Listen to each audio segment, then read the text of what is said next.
Robert, we've been friends all our lives. How can he fight you? Coward! If you were not king, you'd be dead where you stand. You'll no walk away on this! Not while I live. The challenge is made.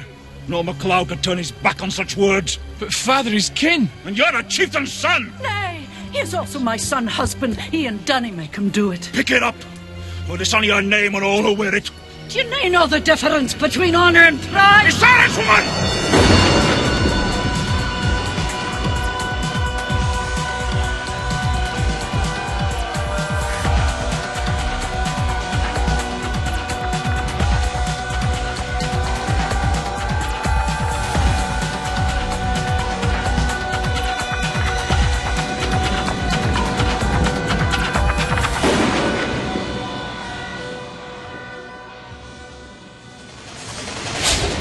You'll not make me a cuckold. Welcome to Highlander Rewatched, the podcast where each and every week we talk about another facet of the Highlander universe. And we're back after our Highlander 3 coverage talking about Season 4. We're back into the series. I'm one of your rewatchers. I'm Keith. Get cucked. This is Kyle. And this is Eamon. Guys, has your relationship or just feeling about the word cuck or cuckold or any of this stuff really changed because of the Trump administration? I know mine has. It's improved. Really? I love cucking those libs.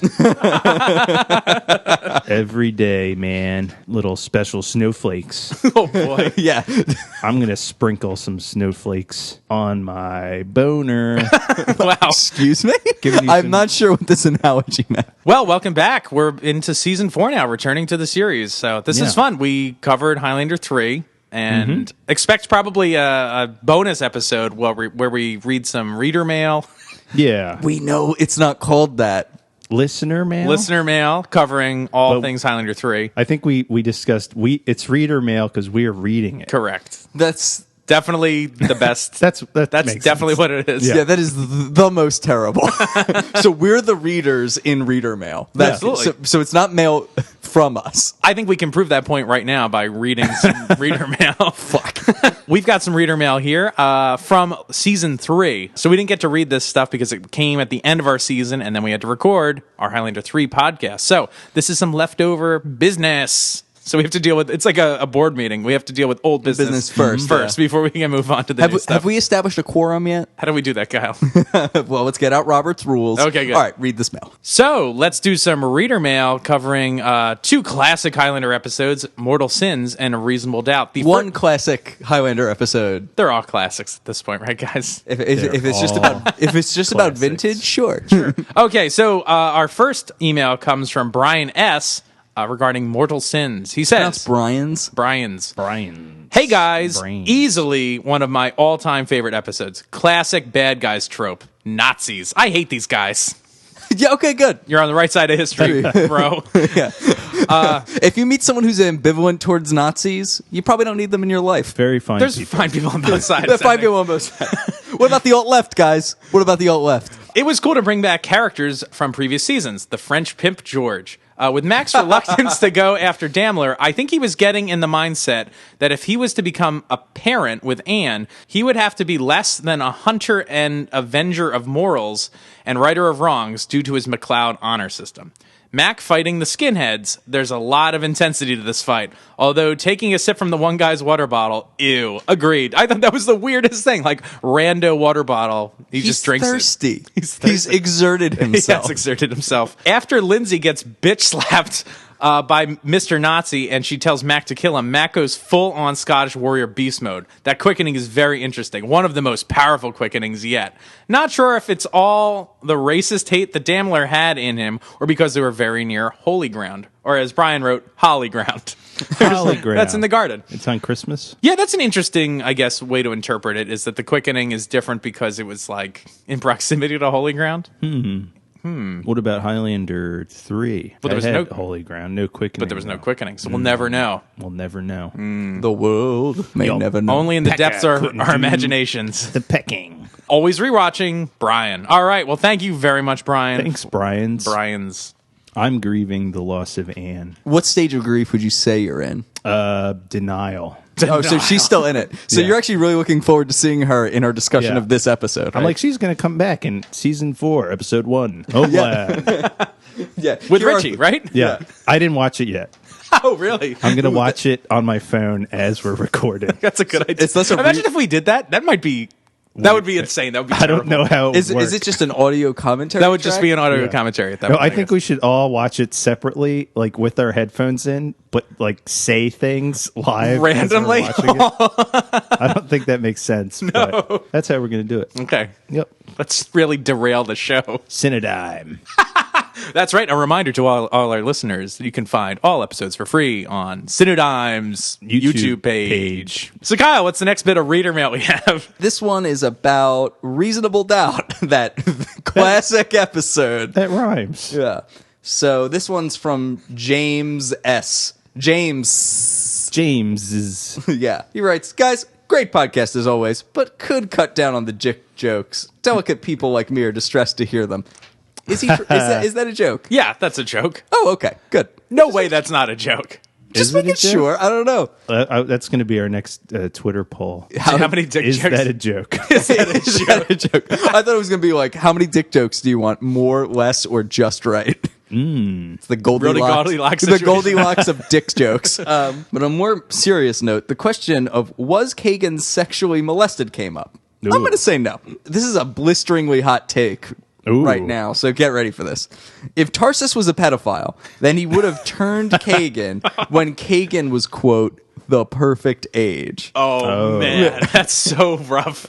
That Because is rough. pedophiles have types. Children who are abused by hardcore pedophiles often, quote, age out and are abandoned by their molester after the predators have groomed the youths to be receptive of their advances. Damn. That's dark. It is That dark. Dark. This might be the darkest timeline. This is the darkest email we ever received. The darkness timeline. Oh. I know. Yeah, don't want to make darkness jokes. Yeah, this is not that darkest Yeah. darkness. That is not to say that Kagan was not abused, both physically and psychologically. His comfort at brothels suggests that Tarsus took him to such places often as Kagan was growing up. No doubt, Tarsus also beat him to establish dominance when Kagan was still young. Such actions would create psychological patterns that would create someone who steals, frequents brothels, and kills those who defy him. But I think this episode shows that Duncan will give someone a chance. He's not a precog cop. Is that a Minority Report reference? There we go. Tom Cruise. Future crimes. But he's Max not von Sydow. stupid, and as has been said, immortals don't need reasons to kill each other. Kagan was in the game. Any reason beyond that is the cherry on the sundae. He also Interesting. drops in a little line about mortal sins. This episode and Mortal Sins put a lie to the notion that Duncan is a self-righteous judge and jury. He isn't, and people die as a result. I recall frequently reading, back in the day, that McLeod was judgy and had no right to do what he did. I always thought that how many people have to die before someone can say, hey, that thief and murderer has to go. He doesn't impose the death penalty for lesser crimes. See Amanda and Gabriel Piton, for examples. Piton only died after he killed, not after he stole. That's true. This episode also reflects David Abramowitz's philosophy that after a certain age, people don't change. They are who they are. A person may become a better or worse version of themselves. Kagan had plenty of time to change. He just threw away the chances. Who is your daddy and what does he do? Lieutenant John Kimball. Well, thank you very much, Jim. That's pretty good. Jim from Detroit. Jim's. Jim's. Yeah, he's a Highlander rewatch super fan. Yeah. He is a super fan. And those were some really good points. Those And are like good very points. dark points, but like interesting psychological ideas. Dark points. Well, we're the ones who took. Yeah, we're the one who took it there. So he's just playing in our dark playground. That's right. He's in our dojo. Yeah, those are good points. The one I'm curious about is, I do think that Matt gets a little judgy. We make that point Yeah. a few times. The thing is, the show gets on, it's less so. Well, because that becomes a point of contention for Mac. Like how he's judged people in the past is like haunts him a little bit, which is good. Right. And also, I just think as the show goes on, they just develop more complexity so that insofar as Mac is judging someone, you've gone through the ride with him a little bit. You're experiencing the motivations that lead him to do it. That makes it feel more appropriate. Whereas in the first season, sometimes he just like holes off and kills people, and you're like, whoa, heyo. Amen. We got more reader mail. Who's Yes. this gem from? I didn't mean that sounded. Wow. Oh, That sounded really sarcastic. Who said it was not meant to be that way. Who sent us this fucking shit? That sounded like Dennis Miller. Who is this gem from? Hey, isn't it weird that I became less funny when I became more conservative? That's me ragging on successful comedian and TV star Dennis Miller. I thought you meant Tales from the Crypt star. Yeah. Dennis Miller. Bordello of blood. Yeah. We're just Hey, gonna what's talk this about that. bordello about? That's blood, babe. Hey, why isn't there a hey, why isn't there a conservative daily show? Do you know a guy? Ooh, there was one, wasn't there? And it failed It did miserably. fail. Quite miserably. All right. So did we read one from Brian S. already? We already read one from Brian's. We're going to read the other one, too. That's right. He wrote us about Mortal Sins. He's another super fan. We have another email from Brian's, and this is about Reasonable Doubt. Dear Band of Brothers, yet another great episode. Mac playing judge and executioner, but no jury. Oh, Yeah. see, look at this. This is great because now there's a conflict right here between James and Brian's. Yeah. They're like, he's not judgy. And this one opening line, he's very judgy. Yet again, according to the MacLeod sense of moral righteousness. But this is the Highlanders story of Duncan's evolution. One of my biggest issues is that during the final fight with Kagan, there are people in the background. So did they just witness a man murder another man by beheading him in broad daylight? Well, they certainly at least witnessed those kicks. Yeah. Those sweet kicks. Like, Sweet, maybe not the sweet beheading, kicks. but... And witness a quickening? Tarsus, a.k.a. Bargain Basement Timothy Dalton, He absolutely Yeah, is. that's He so is. good. child stalker as he was, is the first of several immortals that focus on their protege going up against Duncan. I like that when he typed protege, he has like the little accent marks over the E's. Nice. Good on you. I don't know how to do that on the keyboard. Am I an idiot? You're getting ready for a Highlander computer tip here. Yeah. Highlander retype. You use a Mac, correct? Yes. Hold down the key. So if you want really? an E, if you hold it, it will then give you a pop-up menu with all the different, like umlauts and all that sort of Ooh. stuff. So if you do It won't just write E. No, it won't just write a bunch of E's. How do I do it on a personal computer? Do you I know that? don't know. Kyle, do you know? Usually spell check fixes it for me. Oh, actually. really? Yeah, it like When I it's gotten have good enough problems, that it before I knew knows. the hold down the button trick, I would Google it and then copy and paste the Google nice. response into the Word That's a document. good little workaround. Brian, I want you to email us and tell us how you did it. That's your homework. That's your Highlander homework. Bone Highlander homework. Thanks for the email. Yeah, that's great. Yeah. Thank you, as always, to these super fans. There are a few people who write us often, and we love it. Feel like I know you. Oh, and right. Brian and Jim, can you argue over email and then we'll read that? Yeah. I want you both to reply to each other's email Yeah. Fights. and then we'll read it. Well, thanks everybody for writing in. So I think it's time Thank to you. discuss season 4 now. We're hopping into episode 1. I just want to say I'm really excited to not hear. I'm glad we're getting into season 4. We're getting away from Highlander 3, so I don't have to hear Bonny Portmore again. Oh, Bonny that's Portmore. good. Yeah, it will be nice to yeah. not hear that To not- incessantly. Right? And it Really. would really suck if you had to hear that 5 times. Yeah. And So- the first time you're like, oh, this song's so pretty. And the second time you're like, oh, this song's still pretty. And then the third time you're like, again? And then maybe the fourth time Mac is doing Tai Chi in front of the castle and I'm just confused. And then probably the 5th time, I'm like, I'm over this. Yeah. Well, it would suck if that happened, right? It would, but luckily it's not going to. Right. Oh, okay. All right, well, let's talk about the deets on this episode, guys. So, this is season 4, episode 1, Homeland. This first aired September 25th, 1995. Oh, I thought it aired 2015 on Showtime. Did I watch the wrong thing? Oh, Homeland. That's right. Get on my fucking level. That has what's this that guy's is name? good stuff, guys. Let's This keep is it good coming. stuff. Broadway star. Yes. Ah, fuck. I know. I'm blanking on his Mandy name. Patinkin. Yeah, that's a Mandy Patinkin vehicle. Yeah. Damn it. Very good. All right. So, this episode was directed by Adrian Paul, Wait. Star of Highlander? the one and the No, same. the other one. He directed it? Oh, Connor McLeod. This is actually Adrian Paul Phoenix, the character from Tekken. Oh, wow. Adrian Paul Phoenix, that's good. He came to life from a video game to direct one episode of Highlander. It's his best work. It is. So this is his first of 4 episodes he did. Whoa. Yeah, he also did Methuselah's Gift, Revelation 6-8, and The Modern Prometheus. Since it's a new season, I thought we'd check in with Adrian Paul. He's not on the phone, if that's what you think's coming. Oh, I actually thought he was on the phone listening to this whole time wanting to kill us. But Yeah. If he was listening to all of this, God bless him.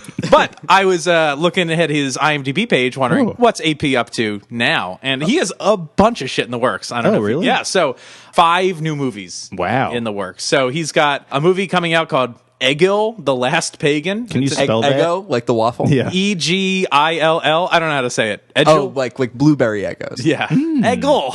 Eggle. Leggle my Egil. But like, how much syrup can you get in each square? God damn it. All right. So That's how I pour it. I pour the syrup into each square. Like meticulously, like with an eyedropper. And if I fuck it up, I throw it out. so it's an animated movie. He plays the voice of Aaron Bjorn. I don't know. It also stars Michael Madsen. So how about that? Oh, hey. Yeah. Hey, you know you're getting some good stuff Right. there. He's also Important question. Michael Madsen, good actor or bad actor? Only if he's in a Quentin Tarantino role is he good. yeah. But he was so good in Blood Rain. Oh, well, He's also in a movie called A Beautiful Distraction as one of the stars, Michael. It also stars Vivica A. Fox. So Ooh. that's something. He's in a movie called Inferno by Dante. Inferno And by his Dante. character is Speaker, Eighth Circle, The Sorrows of Discord. This movie, much like the first with Michael Madsen, stars Eric Roberts. ooh. I know, right? Star of a talking cat. Our favorite Eric Roberts movie.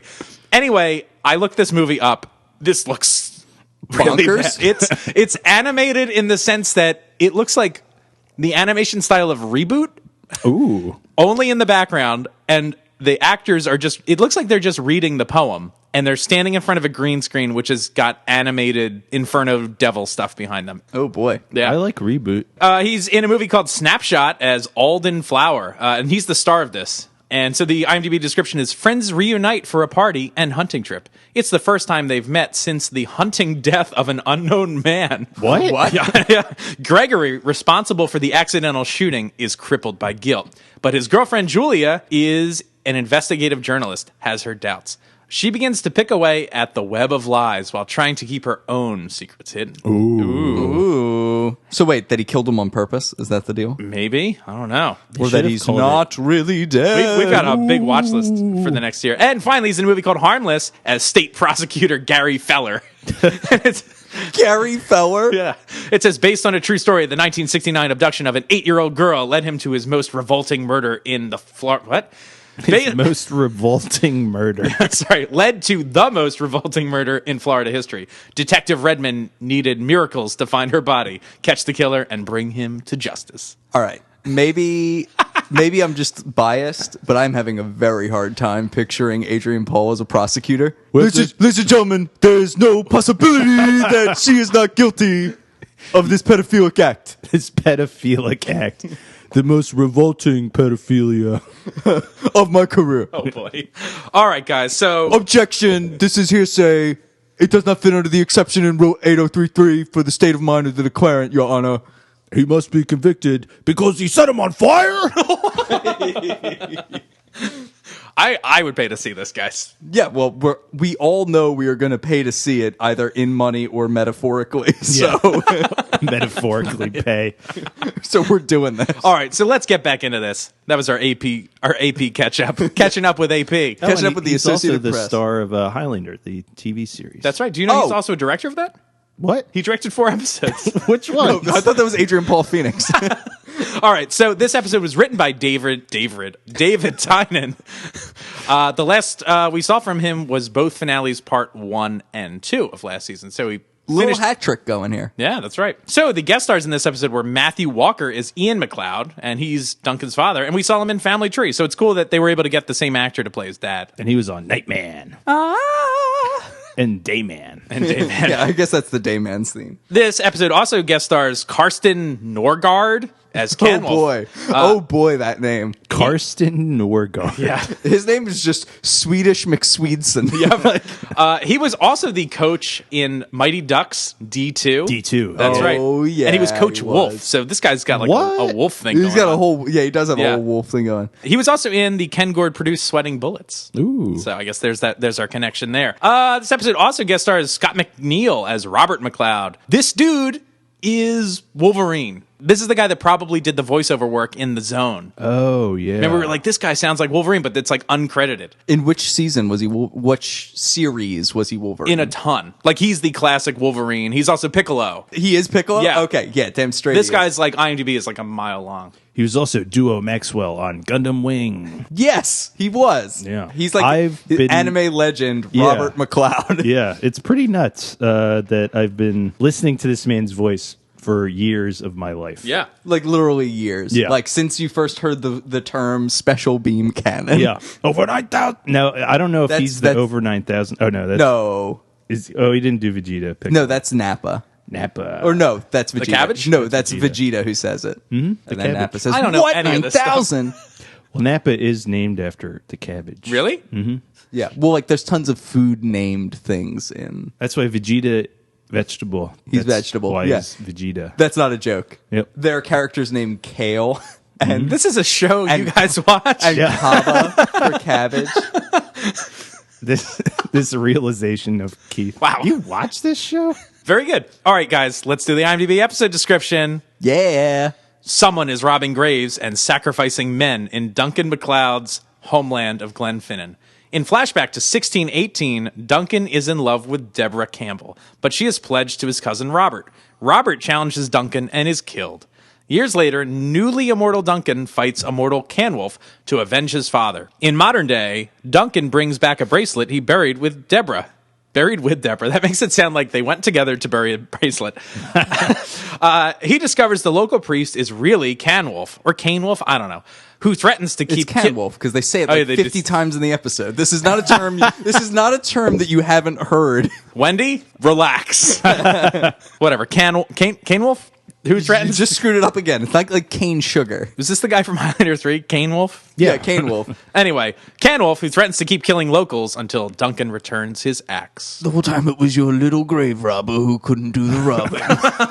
And my axe. Can I axe you a question? Sure. Do you have a follow-up for that? Or is Nope. it- No, you should have thought more than one step ahead on this one. No.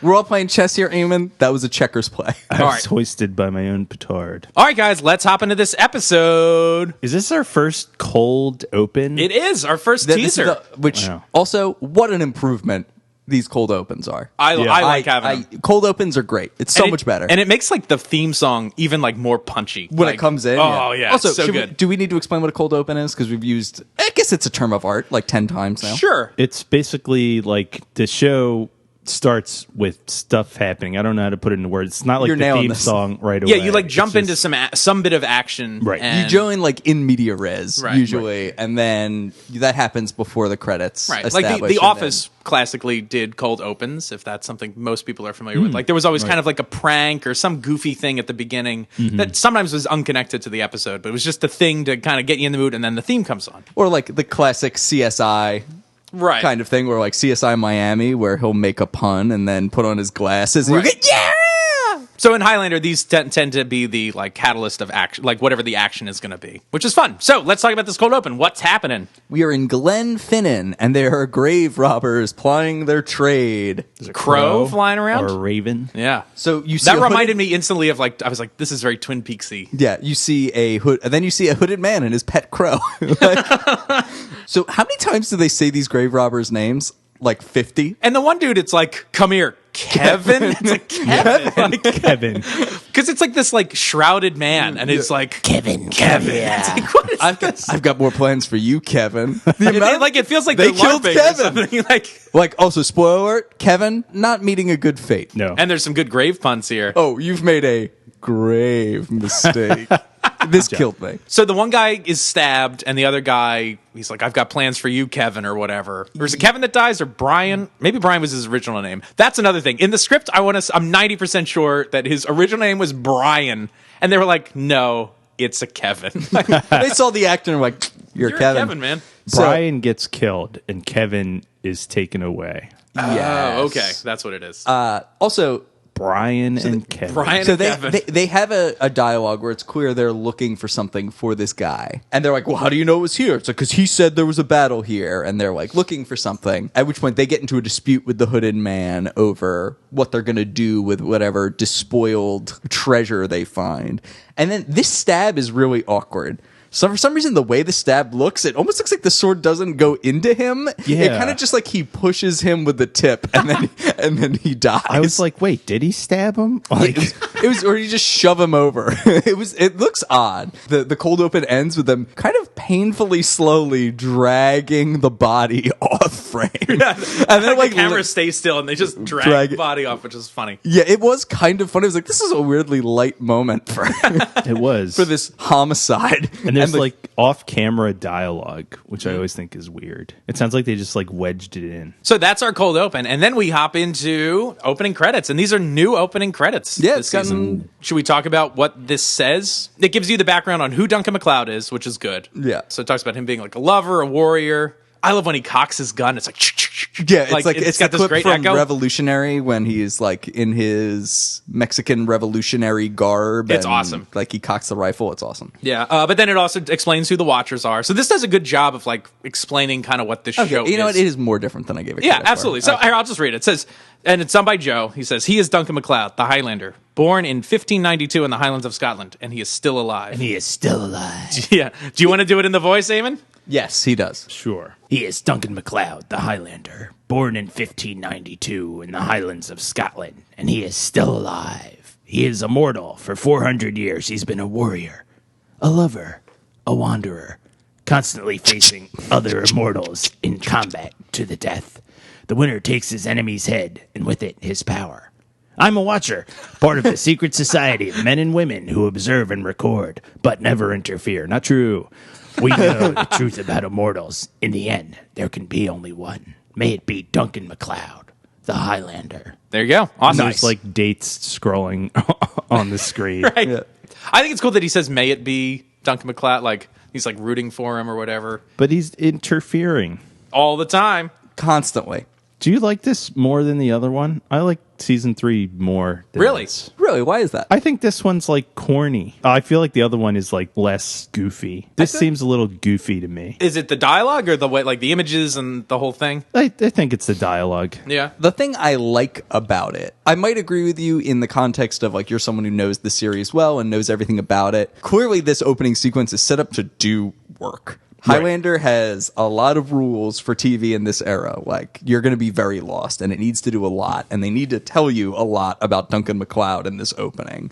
And I think it does okay at that, frankly. Yeah. I think it. So I give this points over the older one. Yeah. And there's like new clips in it that are nice. Yeah, which is cool. The new clips are cool. Like one from this episode where he gets his like first quickening and the camera like swings around him, which is like I That's think a good pretty shot, cool. yeah. And it's got like I think some good romance to it. Like he's been a warrior, Not his a first lover. quickening, his first buzz. I'm sorry, first buzz. First buzz. Baby's first buzz. Baby's first buzz. And then the credits. There's only 3 people listed in the credits as of now, which is Adrian Paul, Jim Burns, and Stan Kirsch. So we have no like ancillary characters like a Charlie or an Anne Or a Maurice. or a Maurice. That's right. Maurice. So, My first buzz was when I watched Toy Story. yeah. Okay, so the opening of this episode is in Paris. We're in an art gallery, and I think this whole scene is kind of funny. So Mac is I there. like seeing this side of Mac because the whole time we were sitting there, like when he's in like the Samuel Waterman shop in Reasonable Doubt, we're like, who the fuck is this version of Mac? Like we Yeah. never like see him. assessing the validity of paintings or whatever. Vicissitudes. Yeah, vicissitudes. which like in Reasonable Doubt, it like made sense that he did it, but we like never saw that side of the character. Like now we're getting to see a more complete view of Mac. Like sometimes he's on the clock. He's got to make that wine money. Yeah. Wine money. If he's gonna drink $10,000 of wine in a single dinner, he's got to get out there and hustle, baby. That's right, that Lafitte. That Lafitte. Quentin Tarantino. He's a little prankster in this, like Loki from the Avengers. Oh boy. Yeah. So he's bidding this guy Bailey, and this actor's been in like a bajillion things. Yeah. We didn't read his like IMDb list, but I couldn't understand anything they were fucking saying. wow. Like the French guy's accent, I couldn't understand what he was saying. I couldn't like make out the names of the artist. Maru. Maru. I gotta say, That I was had Hugh Tomorrow. Whatever. I couldn't understand. I what may they have were misheard saying. Kitagawa Yunamaru. Yeah. Well, anyway. Sorry. I couldn't understand. I was like, what are they saying? What? But it's a Japanese woodblock print. Right, exactly. So Mac gets this guy to keep raising his bid, and then Mac fucking bails right at the end. This guy didn't want it anyway or whatever. It's like, you're good. But he gets this guy from going from like, what, 15,000 francs up to 30. Yeah. But So- that comes to bite him in the ass. Yes, it does. So this whole dialogue is funny. Also, I'm sitting there the whole time like trying to construct like what is the beef between these guys? Are they rival artifact and painting hunters? Then I'm just picturing like Mac is Indiana Jones and this guy's that fucking Nazi. Yeah. Or the guy who works with the Nazis. I don't know if that archaeologist is a Nazi, but Right. He's a very fine person. So I had a little bit of a problem with the math of this bidding. So the math of the bidding, because it's like a woodblock print, which Right. at first I was confused. I was like, wait, why is it so cheap if this guy is like actually noteworthy? It's because it's a print, not like a... Right. But that being said, initially it's like, oh, it's a fake. It's a copy, but it's a very good copy, blah, blah, blah. And Mac, the thing that he does to blow it up is says like, no, it's authentic. And he points out The like mark. or the mark whatever. that, Right. so you know it's authentic. At which point, thinking it was a fake, the price was 15,000 francs. Establishing that it was real only raised the price by 30%. Yeah. And I was very confused by that. I was like, wait, Yeah, you know what? I noticed that too. That like the price doesn't go up that much. yeah, versus like, Oh, 20,000 maybe is more fair. yeah, it's like, that's the only price increase for like 2 seconds ago you were talking about a forgery. Yeah. And now you're talking about the real deal and that's the only increase. Also, did anyone else look up exchange rates? No. No, I didn't do it, surprisingly. I can't believe you didn't do it, but I'm a little disappointed by you, but hey, whatever. I'm passing the torch. You can do all this stupid Passing shit. the torch. Yeah. So in 1995, the exchange rate was 5.358 French francs to US dollars.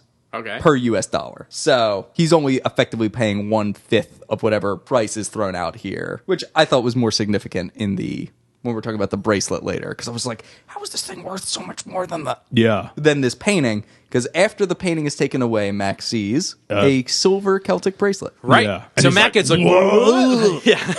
So there's this Celtic bracelet there, and Mac instantly is like, where did this come from? And he starts bidding on it right away. But it comes to bite him in the ass that he like trolled that guy. So this guy starts trying to outbid him. And so Mac ends up going up to what? 100,000 francs. This guy's way committed to this. Also, Mac, he jumps from 50,000 to 100,000. And it's Yeah. like, Mac, you just blew a lot of money on that. He's got money to burn, I guess, right? Apparently.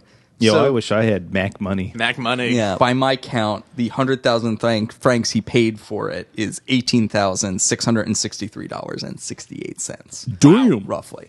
Is what he ends up paying for this bracelet. That Though, is insane. part of what Mac wants to do is like interrogate this guy because he very clearly seems to think it's stolen or something Yeah. like that. And is like he really gets in this guy's face. He like grabs him by the lapel and like has him up against the wall. And it's like, if you were gonna accuse this guy of stealing, why'd you do it after you paid for it? Right. Yeah. Like you wish just he bought stolen property. Yeah, he did. I wish he fucked this guy up. Yeah, so Mac does really rough this guy up a little Yeah. bit. But it's still like a little funny, I guess, right? I don't Yeah. know. So Mac Is it- finds out. what's funny about it. I don't know. It's Like, maybe I'm wrong. He's just a funny French guy. The bidding it's just because he's French. Yeah, I think it's only because he's French. I think the bidding scene is funny. Yeah. Because like Mac is like pissed and urgent and like the other guy's just like laughing at him. He's like, So he gets some bulk shipment from England. Like, this guy's not entirely clear where this comes from. Not cool, art dealer. but Mac knows where it's from. Maybe this guy's a piece of shit art dealer anyway. Like, he was originally selling a forgery. Then he's got this other stolen thing. This guy's no waterman. Yeah, he's definitely no waterman. All right, so we fade now to Scotland. And so this was actually all filmed at the end of season 3. They took a small camera crew to Scotland to film all this stuff with AP. AP, back in Scotland. And so then we get Bonny Portmore. Yay! I still like this song. You guys, It's very beautiful. Yeah. I this, like it. This first time they play it, I was Yeah. into it. Yeah, Yeah. so this is a new recording. This isn't the same recording we heard in Highlander 3. This was an arrangement done by Roger Bellon and sung by Laura Creamer. Eamon, just in case our audience doesn't know, could you perform a little of this for them so they know what we're talking about?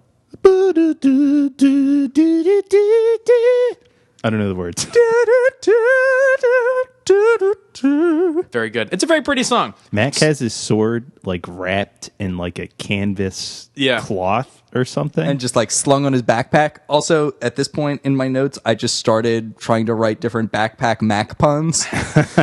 He's Mac packing, he's backmacking, he's a Mac packer. At some point, I just went, he's Mac macking. Mac macking. That's my favorite one. Anyway, I think this is cool, and he goes and first visits the grave of his parents. And I'm into this. I'm like, they're in Scotland. The show's Highlander. Like, this is the first time we've actually really... Well, I guess there's been a flashback in, season 1? There have been some FBs. Yeah, some FBs. Yeah. I don't know anything about Scottish, like, burials or grave sites. Is this plausible?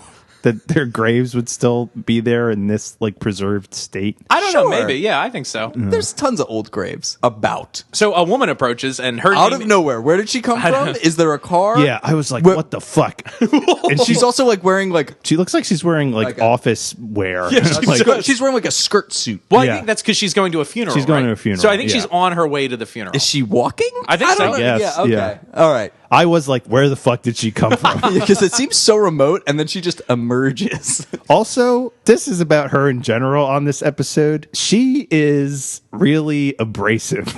Almost abrasive. She's like ramps to 10. Yeah. I'm right like, away. Yo, could you back off a little bit? She is very abrasive. But she's like, who are you? You're standing on my ancestors' graves, dude. Right. And so Matt gets excited that her name is McLeod. And he's like, oh, I'm Duncan McLeod. And she's like not having any of that. And she's like, oh, you're just like some tourist that's like trying to reclaim your Highland roots. Like, I don't buy into this bullshit. Like, you're not authentic. Like, she's a hipster. Yeah. Yeah. I was into the Scottish Highlands before they were cool. Right. But I guess she's like... I burn my own peat. I burned my own peat. Peat. She had 10 years of American schooling. Why did I say it like that? Because like her, you're trying to justify your accent. Your shitty Scottish accent. Did we say her name's Rachel McLeod? Yes. Okay. She asks what it is he's doing here, and Mac, as if to make himself as suspicious as possible, clenches his butthole and says, that's private. Like, you could have said literally anything. I wanted to see the countryside. Yeah. And that's it. Instead, he's like, that's private. Don't ask me any more questions. I plead the fifth. Yeah. Well, it's like she's really like combative and like accusatory, and he's like as suspicious as he can possibly be. So this is not a good combination. Yeah. And she's like, we're burying one of our own, and we don't need outsiders around here. Right. Which is like, yay, xenophobia. Yay. And also, she runs an inn. Yeah. Like, get a new line of business. Yeah. No, I really would not like it if travelers came through here, because I am inherently distrustful of all of them. Maybe buy a hotel. Yeah. Maybe I should just go work in a customs office. Actually, I was thinking about being a tour guide at Ellis Island. So we then cut to this church grave plot thing, and Canwolf, we later find his name, is this priest. He's the guy we saw in the hood earlier, and Rachel... You really shouldn't call it the hood. The hood. It's just like... Anyway, go on. So Rachel's like, oh, I hate outsiders, or whatever. But I don't know. Canwolf speaks with an American accent, right? Yeah. Is he trying to do a Scottish accent? I don't know. I don't think so. I think sometimes he is. And it's just really bad. Weird. But maybe not. Maybe not. But she hates outsiders so much, except the priest seems to definitely be an outsider. Which is kind of weird. Which also, it would kind of make sense if he had a bad Scottish accent, because he's not actually Scottish. It's like really not a failure of the actor. Right. Like, and then we get the old Dutch angle on Canwolf to show he's got a skewed perspective. That's right. He looks at things a little differently.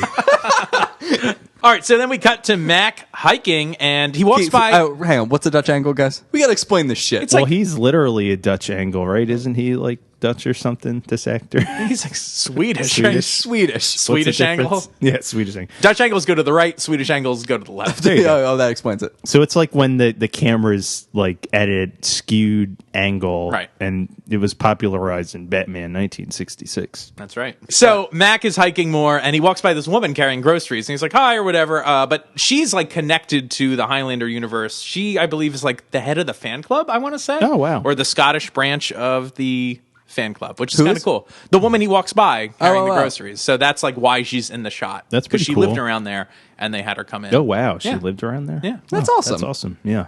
So I have a question about this. So he walks into the inn. Right. And who is working at the inn? but Rachel McLeod. I'm like, what's the timeline on this? It must be a lot later, right? What was Mac doing? He was I guess walking the whole wandering time. around? He Just walked 30 wandering miles around, to get yeah. there. It took all day. I was like, what? It was also a very fast funeral. Yeah, I guess the funeral was really fast in the Grand Highlander tradition. So she's like, also when Mac walks into the pub, like everybody, it's like a record scratch. yeah, Like everyone gets quiet and just stares at him. My note says, quote, Mac gets a Scottish record scratch. Yeah, the bagpipe stops playing. Yeah, she's like, oh, I can make you some haggis, and do you want to kill? And he's like, just an ale. So they're not too friendly. And then Joe pops out. Yeah, he's Heyo. like, Hey, buddy. Everything you do is my concern. He's a Scottish shit fanatic. yeah. Joe is doing his most effective watching ever. Ever. Yeah, he At gets this there point. before Mac. Like, he Yeah. really tracked this shit down. Hey, I'm your watcher. Which all I could think of was, hey, I'm your Chadich. No, Chadich, no yeah. one. I don't know what That's that a is. Worf Star Trek reference. Yeah, he becomes his combination combat partner / lawyer. His Chadich. It's weird that I know that word in Klingon for some, like, that sticks out to me. They say it like 10 times in the episode, and the episode ends with Picard doing one of my favorite lines ever of, hey, I'm your Chadich. I like just the those best. Tajich and Chong movies. Okay, Chadich Marin. Yeah, so he's my on the favorite. wall is a Scottish claymore, and Max stares at it, and we get a flashback. I love this transition, and I love that he's there, he's talking with Joe. Joe's spouting some shit, and Right. Mac just zones out and like starts moving towards the sword, and then the cut is kind of through the sword. Right. Yeah. And this is like, they use this kind of transition 2 times in the episode, I think, or maybe more. They like cut through an axe later, like they use an object to kind of push through. And so like the actual flashback image appears on the blade of the sword, and then you zoom into it. It's yeah, cool. it's cool. So we flash back to Glenfinnan 1618, and Max walking with his father, and they're talking about the Campbells, which is like a rival clan. And then we see Debbie. And Debbie is like... Debbie becomes a Debbie Downer later, but Debbie, yeah, literally. She's like wiping her boobs. Yeah, She's taking a literally sponge just bath. cleaning Yeah. off her boobs. And Mac's like, oh, shit. Yeah, he actually makes a wolf sound, and his Yeah. head turns Ow, into a ow, train ow. whistle. Rolls out. Yeah. And he has to roll it back up with a crank. So Mac knows this lady. Well, they're in love. They're in love. And his dad's like, go get him, Tiger. Right. Yeah. And so I guess they want to get married. However, Mac, I guess, talked to her father. She's a Campbell. And her father has already, I guess, promised her to Mac's cousin, Robert. So it's not going to happen.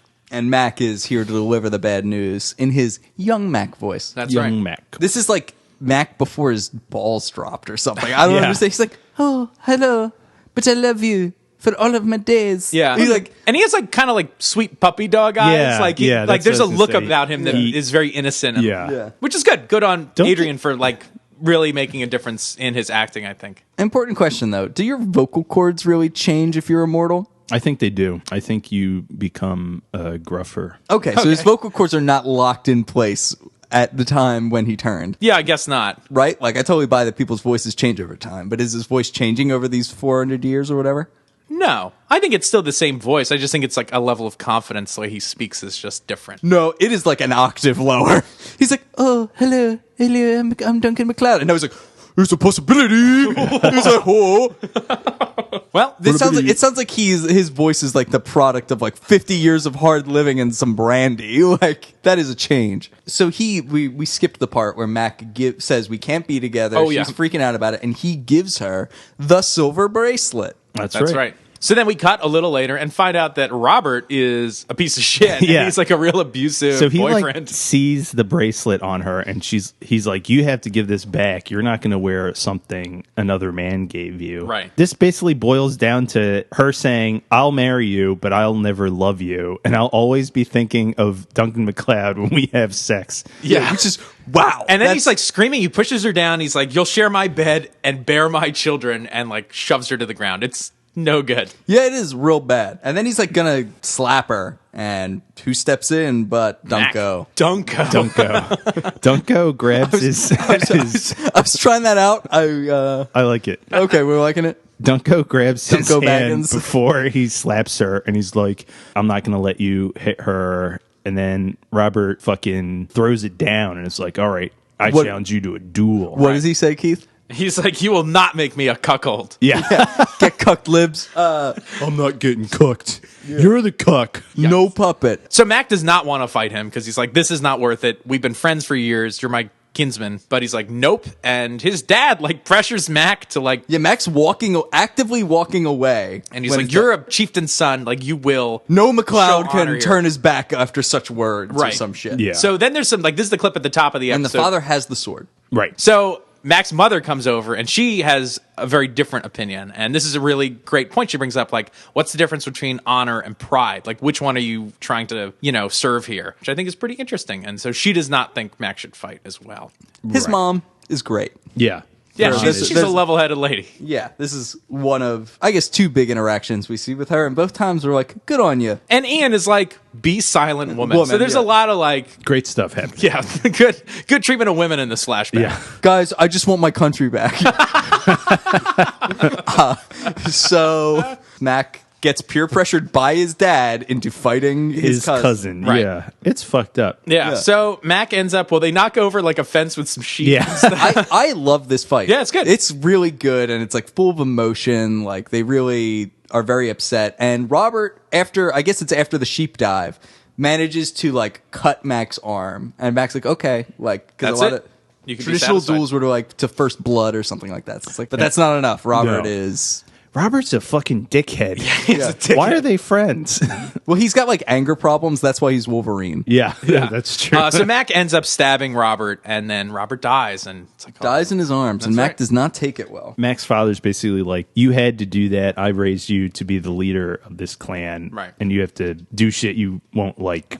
So then we flash forward back to the present in the bar, and Mac's looking at the sword, his father's sword on the wall, and talking about how this was like supposed to be his sword. And he's like, it just never happened because of obvious things. Mac got banished and all that shit. Right. So then Mac goes over to like get a room, and he just puts the brace like on the counter. That was my biggest note was just like, why did you put this very valuable thing just on the counter in a public space? Yeah. Why did you even have occasion to take it out of your bag? Yeah, right? Yeah. Well, Like, what is it, just jiggling around in his pocket with the keys? Like, what if it fell out when he was like walking down a hill? It's so odd. Rachel sees this and instantly becomes suspicious. Like, Where'd what do you... get this? Blah, blah, blah, blah. And so she says he's no better than the grave robbers. Because again, and she has a great line, I think, about like, you can't buy your roots or whatever. Right. She mentions the She grave mentions robbing. the grave robbing. And then as he's like, she's grave walking away, robbing? Boop grabs her by the hands like, whoa! Yeah. You know, the apple doesn't fall far from the tree, I guess. Yeah, but that's right. this is You have to tell me about the grave robbing. be the opposite of Silent One. Yeah.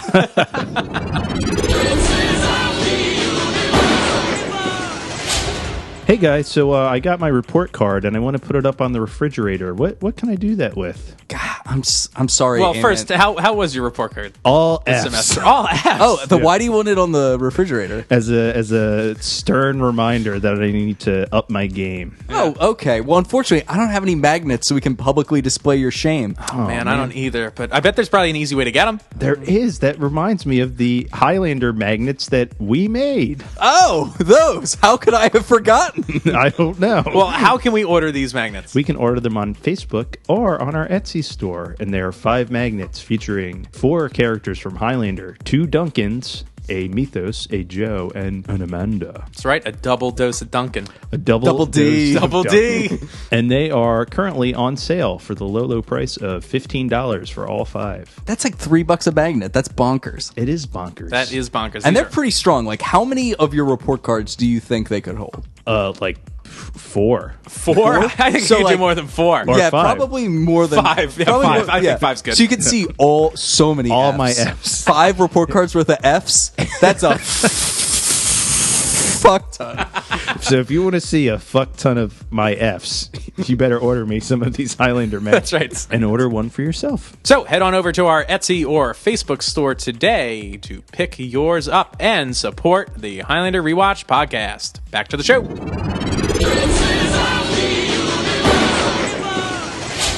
All right, so then we cut to the forest at night, and we see the return of Kevin, and he's like splayed. The great return of Kevin. He's like almost naked, right? Yeah. He's got pants on. but he's like But you strung get up to see between that these two pasty trees. Scottish chest. Yeah. And so then the hooded figure, Canwolf, splays him open and sacrifices him, right? And he talks about Odin. He says he believes in Odin. It was a little confusing. He keeps on saying, like, my God. He doesn't, like, pluralize it. And I was like, does he only believe in Odin? As it comes to find out later, he believes in other gods, too. Yeah. But for some reason, he keeps on using the singular God during this part. Yeah. Not really sure why. Interesting. It's weird. Then the next day, back at the pub, all the pub goers are talking about Kevin's murder, I guess. Kevin McSwain's murder. That's Some right. kooky old guy is like, He's crazy old Maurice. Yeah, Yeah. but he's talking that this is Canwolf. This is what's going on here. It's like he wants to have a good old-fashioned, like, witch hunt. Yeah, and Joe gets to be the voice of the audience for some exposition.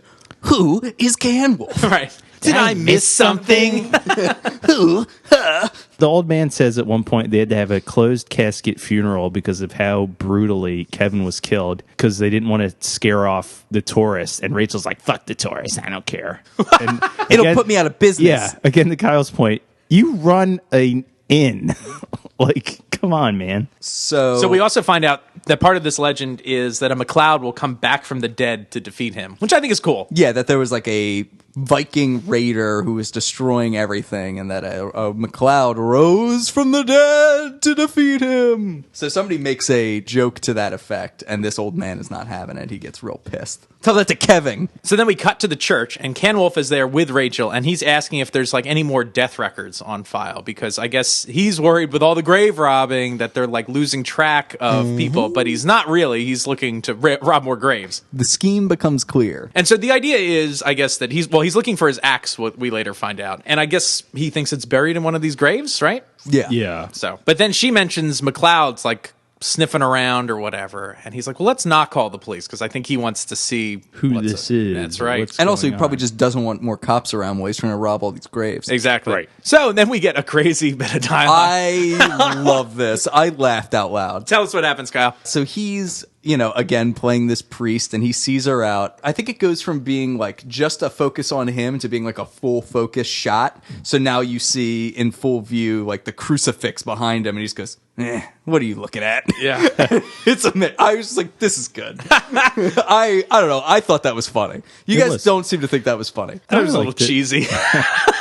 I don't like this guy's performance. Neither did David Abramowitz on the DVD commentary. Oh, really? Yeah, he was like, this is a great episode. He's like, I just don't think the actor, like the casting was wrong. He's like, he didn't pop or anything. I was like, man, like I'm surprised you're ragging on the actor. Wow. I agree he didn't pop. Yeah. He didn't he didn't necessarily detract, but he could have been. Oh yeah, This is I like- think that's the weakest part of the episode. Yeah. The villain. But now we get some horsey riding. So we cut later to like a castle. Joe's there. Mac rides up on a horse. we get to hear all about Joe's hiney. That's right. He uses the word hiney, doesn't he? didn't drag my hiney up here so you can ride a horse or whatever the fuck he said. And they're like, they talk about this in the special features. Like, there are flies like flying all over the place. Yeah. So these shots were all filmed on this like mountain in Vancouver, this big Yeah. hill, and it was in the summer. And you can see there's like these little gnats everywhere. It looked really awful. Yeah. So we get a flashback. Mac is basically saying he won't marry Debbie because he has Robert's blood on his hands. Yeah, that sullied the whole thing. But Debbie has like a breakdown. This is like no good. So she runs off and she throws down the bracelet and She goes to her special place. her special place that she used to go to as a kid, and she's like on this ledge. And I think there's a pretty good line here where I guess, she's threatening to jump if Mac doesn't marry her. Right. Nothing says true romance like threatened Like suicide. hostage taking. Yeah, right? Like that's really what lifelong relationships are made of, Yeah. right? Yeah. Mac then promises to marry her, and I like this line. He's like, I can live with the ghost of Robert, but I can't live with yours. Spoiler alert, Duncan. Get ready to do some hard living. Also, this is one of the stupid things I noticed. There's like a shot of pebbles falling down. I was like, is that a shot from Bless the Child? Maybe. Oh, yeah. Also, Yeah. in my notes, somehow there's a typo. Nice-ass pebbles. This has to be a typo. It says, there is a sick shot of some pebbles falling. Sick pebbles. I don't know what that was supposed to say. Who is this? A sick shot? A sick shot? Yeah, this is a 6 shot. Yeah, real sick. Yeah, So you this see is it? a totally sick, like, just camera pointing down shot. Nice job, AP. Sick shot, bro. 6 shot. Nice ass pebbles. So she's approaching. Mac's going to get her off this ledge, and the ground gives out. And she fucking falls off the cliff and dies. Yeah. This was ridiculous. The bracelet falls here, and this is a cool transition, which took forever to film. Yeah. So the bracelet drops to the ground, and then Mac is picking up the bracelet in the present, which is cool. But they had to film this like a bajillion times. Then Dom Payanessa filmed it again, like behind the studio with some like fishing wire because it didn't look dramatic enough. And then they had another crew, like by the third episode they were filming, still did some reshoots on this stupid bracelet to get this transition to look right because it never looked quite right, I guess. So there's composites of 3 different shoots to make this shot work. That's funny. So the church rules her death a suicide, even though it isn't really. Yeah, like what, do they just not believe Mac? I guess not. So he buried her in an unmarked grave. Right, which is why he's like wandering around. Or trying not to find unmarked, but... It can't be in a cemetery Right. or like Right. any consecrated Yeah, ground. and he says all the landmarks have changed because it's been like 400 years, so he doesn't know where it really is anymore. So he's got a hunt, which is like kind of interesting. Yeah, and there's some good footage of him like galloping around. No, I like this. It's got like they had a helicopter shot, which is pretty cool. It's funny, like I think now we can take for granted those sort of like aerial shots because everyone films with drones now, and it's like it's so easy for anybody. Yeah. Like even YouTubers are using drones to get like cool aerial footage. But like back in the day, you had to like mount that shit on a helicopter, and like it was a big deal to Yeah. get aerial shots. Like it was expensive. It's cool when shows like this do it. Yeah, Yeah, and they look great. I Yeah. mean, there's some very good footage here. there is. Yeah, and then we get some cool. We get Bonny Portmore again. Some cool Bonny Bonny Portmore. It's Coolio Portmore. Yeah. Coolio. Whoa. I would love to hear his But version. this was an insane thing to shoot. I don't know if anybody saw the DVD features on this. Well, they kept on getting rain in the camera. Right. So the very first time they shot it, they filmed it 3 times with this helicopter. Then they got the footage back and they were like, we think we got water in the camera. So then they tried it again. Oh, and also the first time they didn't have the right lenses when they even got to Scotland. Right. So they couldn't shoot all the stuff they wanted to. Then they were missing costumes. They left them at the hotel by accident. So they couldn't film some other stuff they wanted to. They were just trying to do some like kind of B-roll of Mac hiking around and stuff. Then the horse, I guess, got scared on the second time or whatever and threw Adrian Paul, and he like slid down a muddy hill or whatever, and they had to hike all the way back up. It was apparently awful to shoot all this stuff. Well, you can see the result of a lot of hard work, I guess. So Rachel is following Mac on his quest to find this, and Mac finds what he's looking for. He finds Deborah's burial site. And so he starts digging around. Yeah. And when he's done, he ends up running into Rachel, and she's like, your hands are dirty. Like, what is this about? But fortunately, we get treated to a few seconds of shots of that woman we just saw doing the same things we just saw her do when he's at the grave. It's like, oh, in Yeah. case you forgot, this is why I'm here. Yeah, Like, exactly. oh, you mean that thing you did 5 minutes ago? I'm good. Yeah. Thanks. So Mac lies. He's like, oh, I fell off my horse or whatever. Anyway, so she's even more suspicious now. So we cut back to the pub, and Mac and Joe are upstairs, and Joe's like, why aren't you packing up yet? Like, aren't we done? Kind of awkward. Like, it looks like a security camera Yeah. shot of the two of them. I guess they didn't have room. Yeah, it's probably a small room. So Mac is gonna stay, he says. Right, because he's concerned about this grave robbing thing now, and he's like, I got to protect my people. And Joe is like, these aren't your people or Yeah. whatever. Like, you don't need to do this. The I don't get savior why complex. Joe is so like anti-Mac staying here. What Yeah, does he when care? he's like, He's also on vacation. yeah, Joe here and later is like very against Mac getting involved in any conflict. You know what I mean? Which like, is all he does all the time, and all Joe asks him to do all the time. He's like, yeah, we got this guy in the zone. You want to go fix it for us? want to go fuck him up? yeah. Let's go fuck this guy up in the zone. Oh, this is important to you. Yeah, your Maybe- needs don't matter. Yeah. It's an unbalanced friendship here, Yeah. Also, Joe's interfering. as usual. Again, yeah. yeah, it's like, come on, man. So then there's a knock on the door, and the Popo's here with Rachel. One Poe Yeah. is here. I thought there were 2. There's 2. I think only there are one. 2. I think one okay. has no lines. yeah, that might be- So, but yeah, Rachel really has a chip on her shoulder. I hate her. She's very unpleasant. She's the worst. Just like needlessly unpleasant. Yeah, she fucking calls the cops on Mac. And Joe's like, I had nothing to do with it. This ain't my room. Yeah, Joe throws Mac under the bus right away. He's like, nope. He can't even see. He can't even see the bus, and he throws him under it. Yeah, Mac, he's like, I didn't do it. In case there's a bus coming, get down on the ground, Mac. Yeah. So they find Mac's sword, Right. and she's like, ha. She's like, I was wrong. It's about murder. Right. So now they think Mac's the one that killed poor old Kevin. Yeah. Still no scabbard. Yeah. They pull out his sword, and it's just still wrapped in the cloth. Yeah, I And think it's he'd have a travel scabbard, right? Yeah. A travel trabard. scabbard. Well, I'm sure they make professional like sword carrying cases also. Yeah, Professional sword carrying cases. it's actually just some cheesecloth, Eamon. Yeah. If you'd looked into this, you'd know that. Cheese. All right, so now we get a cut, and we cut to the grave. Eamon, what's going on here? The priest is there too for some reason, and Well, Rachel's 'cause- there with the cops. Because he wants to see if they find something. Right. And Good he's just stuff. like, oh, there should be a member priest of the on church on here. hand Yeah. if we're dealing with Especially it. because this is an unmarked grave, so it's not in the record. So this Yeah. is like good Cha-ching, pick. cha-ching, Yeah, cha-ching. good for him. They're like digging around in there, and they find the bracelet, and she's like, "Oh, he put it here. He didn't take it out. He put it back." So then she's like, feels shitty as she should, even though Mac was being really suspicious. She's like, "Oh, he has great clan loyalty that he would come all the way back here and replace this bracelet." So Right. she's like regretting her disgraceful actions. Yeah, and she like knows the story. Like she's, I guess, maybe like even the town historian or something like that. Like she knows the whole thing with Debbie Campbell and how she committed suicide, this and that. And she kind of fills Cane Wolf in on the legend Right. that a McLeod will come back. So Canwolf, under the guise of being impressed with Mac, is like, you should invite him to come to the church because I'm busy, I gotta pray, so I can't come to the pub.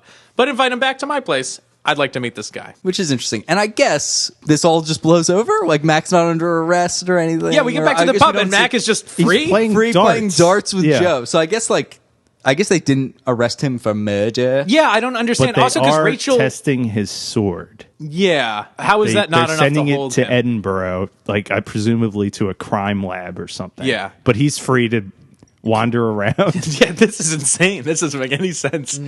Especially with the timeline. Like, if they had just set this a little later, but I guess they don't want Mac to have the sword. That's the big thing. Right. Yes, which I'm fine with mechanically. Oh, yeah. But it's just odd As that, soon like- as they were like, I won't get the sword back in 2 days, I'm like, yeah, he's going to use that That's other the sword. Yes. Yeah, I did say that. I was like, fuck yeah. You two are smarter than me. Because I didn't Yes. think that was going to happen at all. Yes. Joe's informing Mac about Canwolf and these like splayed open bodies. He's like, yeah, the Blood Eagle, that's like his trademark. Like maybe it is Canwolf. Ooh. So then we get this crazy swipe to like a flashback, and this is stylistically different. I'm different. Yeah, I'm different. So this is almost like mumble mouth noir stuff, but without the mumbling. Yeah. What's up? There is a lot of voiceover work related to these flashbacks, and it's so unnecessary. It Yeah. pulls me out of it so much. Yeah. And we've talked about this before, that it's like voiceovers are like kind of the hallmark of something shitty. Yeah, I don't like voiceovers. of like shit movies. most of the it's time. like Yeah. voiceovers of like, but it's so unnecessary because all you needed was like one line from Max setting the scene before you cut back, and Right. instead he's kind of narrating things we're fucking seeing, and it's just throughout this entire flashback, which is otherwise stands on its own 2 feet perfectly well and is very good. Yeah. And I don't know why he doesn't let it do it. Yeah, Anyway, it's weird. So Mac is returning home because he's heard his father is dying There was an attack on the village. by Canwolf, right? Yeah. So he meets this guy like outside his father's house. And I like this exchange. Like that guy's freaked out that Mac is here. He's like, aren't you dead or whatever it is? He's like, you're a ghost. Right. Don't they all look cleaner than they did in the first episode? Maybe. Like I feel like they all look more like washed. Like in that first episode flashback, like Duncan looks a lot more like feral and like Well, he'd been unkempt. banished. Yeah. I feel like everybody does. Maybe it's just my imagination. Maybe. But It also has that sepia tone on it. Yeah. That That's original true. Family tree It's or that whatever. dirt tone. Dirt yeah. tone. Dirt tone. But yeah, I like the line like the villagers like, yeah, like Canwolf attacked, and Mac's like, that's a legend, and the guy's like, so are you. Like you're not supposed to be here either. which is pretty good. So anyway, Matt goes into the house, and I guess his father's dying there, and he gets to see his mom again, and she's super happy to see him, which is nice of her too. And she's like, claim the sword, take it. You lead this clan. Like, he doesn't want to do it. He's like respecting the banishment. Right. Yeah. Respect the power of banishment. Because power is an Banishment for life, bro. Yeah, because power is an illusion. But so he takes the sword and is like, and he announces by the voiceover as if it wasn't about to be goddamn obvious. And I took the sword to avenge my father. Right. It's like, oh really? Thank you for letting us know what we're about to see in 5 seconds. And he comes across all these Nordic goons. Well, also, like, they show him riding away, and the music here is like rock. Yeah. And I was like, I don't like this. I don't like. I mean, I'm glad it's not Bonny Portmore again. But Yeah, but I just find, like, stylistically, it's like, I don't want to hear modern music back then. Like, I think that's good that the show separates its musical themes or whatever. It's weird. So I left to avenge my father. In search of Canwolf. So, yeah, Eamon, he comes across these goons. Tell us about it.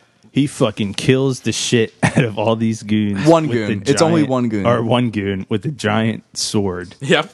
I kind of wish he killed them all. Okay. Like, and there was like a big fight, Right. but The it's- shot of Mac standing, like, above them, like, Yeah. looking down is awesome. Like, he's It got all is. this mist and shit around him. He looks it's pretty cool. Yeah. And all these goons look like super freaky. Good casting on these goons. Yeah, so he houses one of them, but they all think he's a ghost as well. Like, Right. they know the legend Yeah. of McLeod. And they so they run all away. peace out. But Matt gets the buzz. And this is his first buzz. That's and right. It's awesome. Baby's first buzz. It's great. And this is where that revolving shot from the Yeah. opening is. And then they ruin a perfectly good moment again with this voiceover.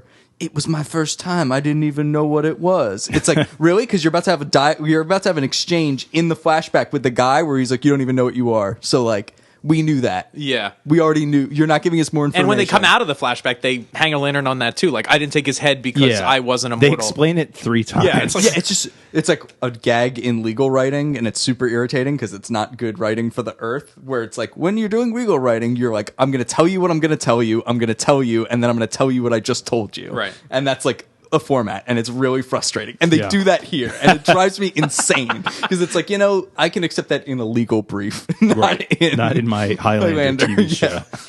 All right, so then they go at it, and this is Yeah. fun. So Canwolf is fighting with an axe. He looks cool. Also, Ken Wolf looks Yeah. awesome in this costume. and he's like super dirty in this. Yeah. And he fights like a turtle.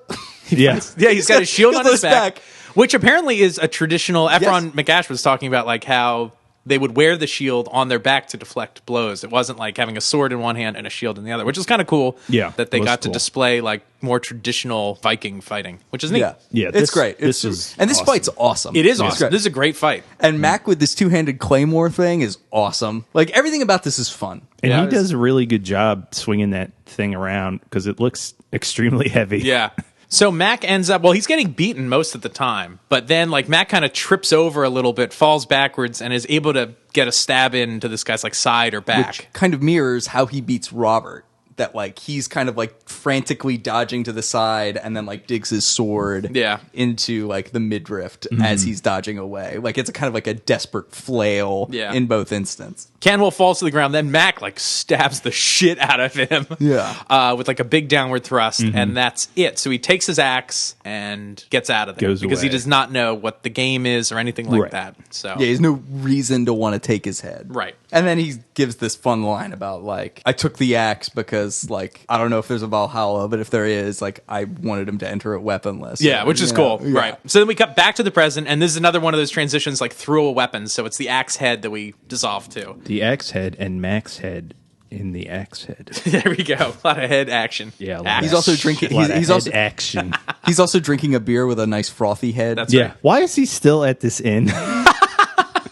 Yeah, I would not want to come back there. I wouldn't want to the woman who stay at the- turned yes. you into the police. They're woman cool that now. called She it- likes him now. I assume that she like called the police to unreport him. Oh, you think so? I assume she like informed other people that he was not responsible. So for the grave she was robbing. just at the grave where they found out. Oh no, the police are there too. I think. Right? Yeah, the police are there. So what, did they just make a phone call to the jail and, I don't know, let him out? It's they're so probably strange. still going to test the sword. Well, I think that's Yeah. like they already sent it out. They'll test the sword to give them like final clearance to Yeah. go, but like they're at this point they're just dotting their I's and crossing their I guess T's. so. You probably didn't do it. So Rachel also, comes he in- probably has an alibi for all the times when these murders were committed. They probably know what time he entered the country, which was probably before Brian and or Kevin was killed. So Right. like upon doing their diligence, it's probably very obvious that Yeah. Mac is not the killer. Right. Yeah, so Rachel now comes in, sees Mac, and she apologizes. And Mac decides he's going to suit up for battle in a denim tuxedo.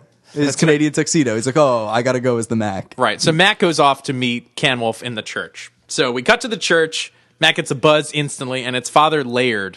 I kept forgetting what his name was. Father Laird is Canwolf. Father Laird. And it's funny, Kyle mentioned that he dressed like a turtle. The creators of Ninja Turtles, Eastman and Laird, that's right. Heyo. So there we It go. all That's our, comes back. that's our Ninja Turtle reference for the episode.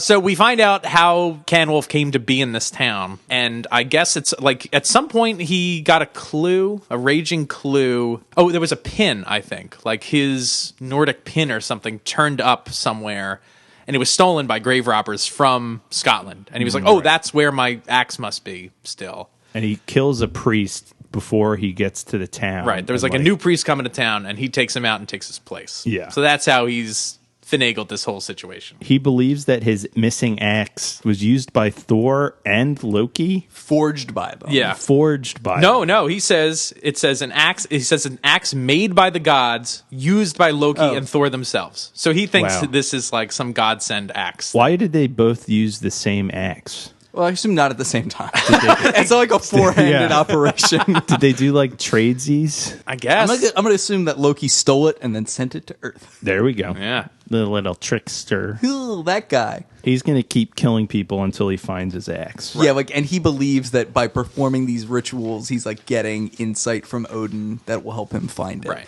he's like, you can't still believe this stuff. I feel like that's a weird stance for Mac to take because they're like magical beings. Yeah. Well, his retort is good, which Yeah. is just like, as much as they believe in their pale Christ. Yeah. I was like, shots like, fired. It's a pretty heavy concept that the show's like it goes by pretty quickly, Quickly, but yeah. like that's a big argument, which is interesting, I think. Yeah. I don't know if Yeah. we should get into it, but Well, like, I will just say this, that it's like, I don't know, so much of belief is in some ways cultural and like what you're grown up believing. And it is interesting that by having these immortals, you have people who are living in a time when these polytheistic mythologies are firmly entrenched, and then living all the way through the period where the opposite becomes true. Right. Where like their faith is dead and replaced by something new. Right. And while there would always be like a few people kind of living in the margins of those transitions, you wouldn't have anyone living from 100% of one going to 100% of the other. And I think that's really interesting. Yeah, it is. Because like to him, it's as natural as breathing to believe Right.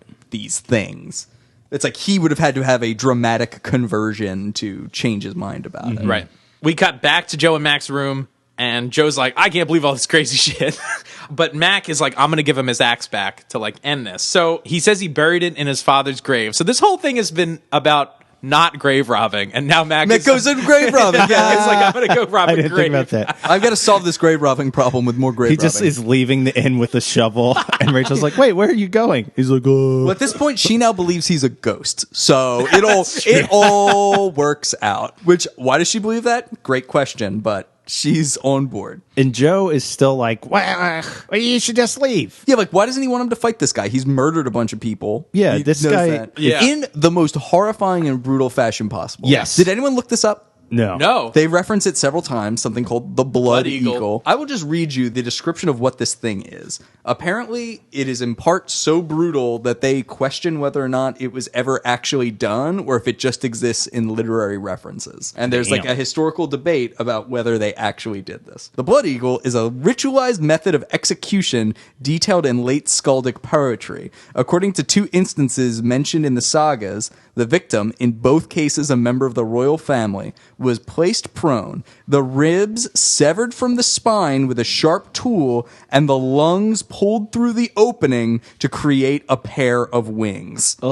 Jesus Christ. that's awful. That's why it's an eagle, is because you rip the lungs out and splay them into the pattern of a bird. Wow. Wow. Like, it's horrifying. And again, there's very scant evidence that this was ever actually performed, but it's presented in, like, poetry as a ritualistic execution. And it's like, yeah, absolutely kill this fucking guy. He's, like, horrifyingly maiming people. Yeah. And, as Mac points out, he killed my father. Yeah, this guy is absolutely worse than the bad guy in the zone. Oh, yeah. A million times worse. This guy's Joe's like wants Mac to take care of. because he gets business in done. the Trump era, the drug dealers may get the death penalty, or he sees in right. favor of it. So, I mean, this guy gets stuff done. That's why he's Canwolf and not Cantwolf. Yeah, not Canaan Wolf. Canaan Wolf. I think it's interesting that Mac talking to Joe, he's like, there's just some stuff like you can't walk away from. This, I think, interestingly, kind of mirrors the scene in the flashback where he wants to walk away from Robert and like reluctantly fights. This is kind of the opposite scenario. And I think it's dealing with this, like, there's a difference between honor and pride, and Mac is defending his homeland and protecting people here. So this is the right thing to do. Don't walk out, walk up. So then Mac goes downstairs to get this sword. With a shovel. With a shovel, and is stopped by Rachel. Who's in like her lingerie and like wrapped in a sheet or something. Yeah. But she's talking about how like some legends are true and this and that, like you are coming back from the dead. And it's weird that we're talking about this right after Highlander 3, because I'm like, is this episode a better version of Highlander 3? Yes. Maybe, yeah. Like, it's dealing with a lot of the same themes, like that Mac is a legend. Rachel finds out that, like, this legend is actually true. He has to go home to Scotland for like reasons related to swords. Yeah, Yes, and like the plot, like this is a better version of Highlander 3. Yeah, it's weird. I don't know if it was legitimately influenced by that at all. He's facing like an ancient enemy that he's faced before. Yeah. It's very similar to Highlander 3 and definitely better. Yep. Wow. So we cut to the forest. This is the showdown. Oh, and Mac takes his father's sword off Right. the wall. All right. So Mac is there looking like a boss with like a torch. This is pretty cool. Well, I thought it was just because of his Canadian tuxedo. He's looking like a boss. Yeah. That's right. Maybe just object to anyone wearing denim on denim getting the description looked like a boss. The boss. So Mac's got his Boss axe. baby. Boss Baby. Oscar nominated Boss Baby. Was it? Yeah. For There were like what? There were only like 3 movies nominated for Best Animated Feature, and Boss Baby was one of them. I think there were like Slim Pickens. I don't know. Jeez. And so Ice Loves Coco one. Ice loves Coco. All right, very good. So Max throws his axe down. Yeah. Oh, sorry. Throws Hold it on. at Sorry. him and he catches it. Right, because Canwolf is like, well, you can run along now. He's like, I have my axe back. And Mac Right. is like, well, you have it back, but it's another thing to keep it, which I think is kind of cool. Yeah. So then Max throws this torch down, and This it's is like awesome. ring of fire around them, which is pretty cool. How did Max set this up? He must have been there way ahead of time. Yeah. He's like, I got to get this perfect. He had to right. like create a whole like fire stop so as to not burn down the Highlands. Right. Then they start their fight. This guy's a dirty fighter, literally. He throws some dirt in Max's eyes. Yeah. He's fighting with his axe and a sword. Right. I guess his sword that he killed Brian with, Yes. which is pretty cool. Yeah, that is cool. Yeah, it adds a lot of like speed to it because this guy's like able to attack like 2 times the speed that Mac can with 2 weapons, which is neat. So anyway, then we get this crazy like slow-mo charge at each other, and Max. This is strange. They don't have like a Mac decapitating Canwolf moment. They show him chop the head of his axe off, which I guess is like a symbolic. Like that's how Right. they chose to film the decapitation, is like show the axe head get chopped off. So I was there we go. surprised that his head was chopped off. Yeah, I was also Yeah, just I like, didn't- oh, he's done. They're gonna talk now, and Right. Mac's gonna be like, you killed my father. There could be only one. Right. And I was like, oh, he's dead. Okay. Yeah. No, I mean, he's I dead. like Yeah. the symbolic nature of he destroys his weapon, like this thing that he thought was like his ticket into like the warrior's afterlife, and he like destroys it, and like I Right. don't know, there's good stuff here, but Yeah, I was but still, it is confusing. Like, wait, was he dead? And like, it takes a second for you to like catch up to what the narrative's doing. It's you know what else is confusing? The quickening that's about So to. let's the way- talk about this quickening. So we get some Highlander 3 style body floating up into the air. Right. But also floating up to just kind of cut the shot in half. So like Yeah. Mac is standing there, but like only part of him is visible because Canwolf's ghost body is floating, Yeah. like bisecting the shot for some reason. Yeah. It's weird. And then there's the moon. A fake moon. Yeah. I That like- is the size of like False moon. false, like Fake moon. Mars. It's so big. Fake news. Fake moon. Fake moon. Like, part of me likes this, and part of me thinks it is bad. I kind of thought this was bad. Like, the animation of the lightning is pretty good. And the fire Well, circle it's goes new up. animation on the lightning. Like we've not seen this sort of animation before. Like they Yeah. clearly have like different software or something. Yeah. Like it looks crisper. It's not like a fuzzy lightning. It looks Yeah. this looks computer generated this time as opposed to maybe animated in Yeah. some way. I don't know. It's different.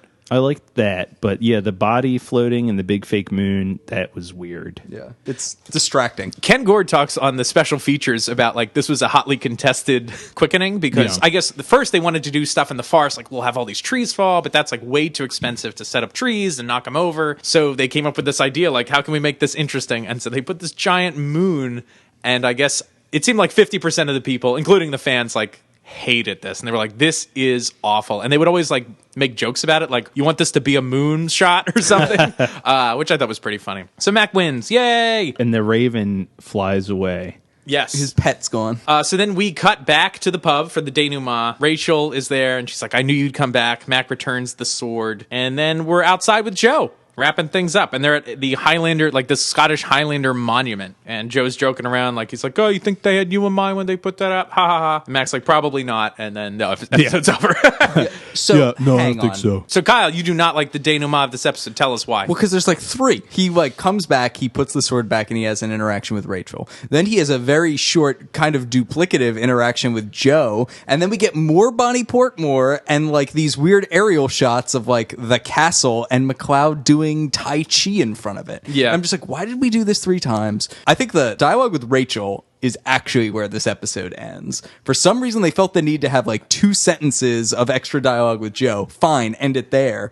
And then this extra thing, it's like, oh, I'm leaving. But first, let me go do some Tai Chi on a mountain. Right. I think they had this footage and they just wanted to use it. It- Like, That's Because- 1,000% what it was. yeah. The Because, beauty- like, when him and Joe were talking about that monument, like, that's actually in Scotland. Like, only a little bit of this episode's actually filmed in Scotland. Right. So, yeah, I think they just wanted to use Just it. had to use it, yeah. Yeah, it's just irritating. I was Use just it or like, lose it, baby. It's just like I felt like I was watching the end of Lord of the Rings. Yeah, it's like this is the end of the Return of the King, where you've got like 8 endings in a row. That was pretty funny. I wonder if Peter Jackson was like trolling the audience, because that was When like, you make a 3.5 hour movie with 5 endings. yeah. I kept on like, okay, I can get it. I really have to pee now. Oh, I did have to pee at the end of the Return of the King.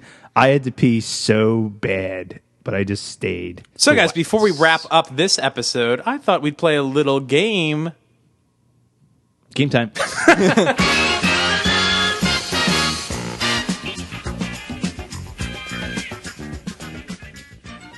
So, guys, since we just came off the heels of Highlander 3, I thought it'd be fun to revisit that movie and do a little Highlander trivia. Of course, it'll be Highlander 3 trivia. Of course, it'll be fun because it's been a little while since we've all seen it.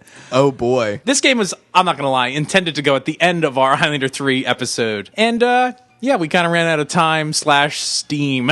Energy, yeah. We were at 1%, our internal cell phone batteries. So, guys, we're going to go back and forth. I'm going to ask each of you a question. We'll go as quick as we can. The name of the game is Guess the Right Answer, I guess. Okay, cool. Those are the rules. What is snappy What are the rules? name. What if I guess the wrong answer? You won't get points. Oh. And this isn't golf rules, right? No. Like, that's bad? All right, we'll start with you, Kyle. Ready?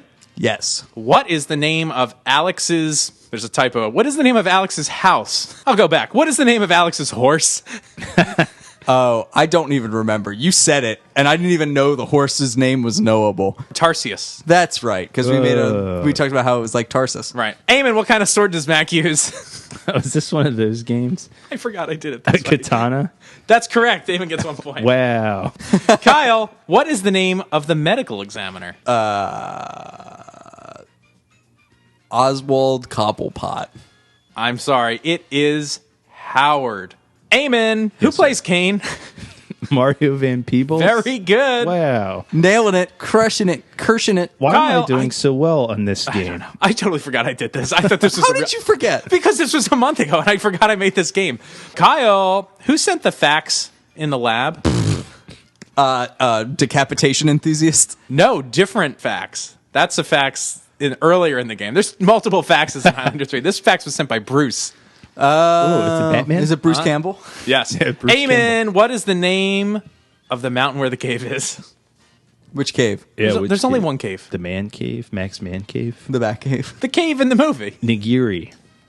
No, stolen. that's wrong. Mount Neary. Oh, Mount Neary. Shit. Nigiri. Kyle What's gets nigiri? Isn't that like a form of raw fish? Maybe. Yeah. It is. I was hungry. Wow. Nicely done. I'm on the board, baby. Kyle, what is the number of the flight John arrives in on? 24601. He had a 5-digit flight number. 3 digits. 999 for some reason. Wow. 999. From Marrakesh. I call it my 999 plan. All right, Eamon, who plays Nakano? Mako. That's right. I was getting a little worried for you. Scared too. Or Kyle. Mako. Mako. Mako. Kyle, what plane does Mac arrive back on? 555. It's Northwest Airline 49. Why is that a 2-digit flight number? Yeah. Weird. Why They not don't have make to it 69? Up top. And finally, Eamon. It's 77, actually. It's the gay version. Nice. Eamon, who sent Alex the fax with the newspaper clipping? Oh, shit. A hard one at the end here. Oh, you did Is do it Charlie? Ooh, it's Tommy. Oh, Tommy. So Tommy and Bruce are the faxers. Tommy and Bruce. Are we at the end? Yeah, that's the end of the game. So, what? Did I not win? Kyle, I'm sorry you lost that round. That Better. seems stacked. Was I imagining that? Nope. I randomized all the I questions. randomized the questions. Using like a random number generator? You know what? Next time, I'm going to randomize the answers and see if it goes better. They'll all be wrong. I'm sorry. This is complete picking answers out of a hat Just here. read a list. I'm sorry. It says that the kind of sword Duncan uses is Mako. No, the answer is butterscotch.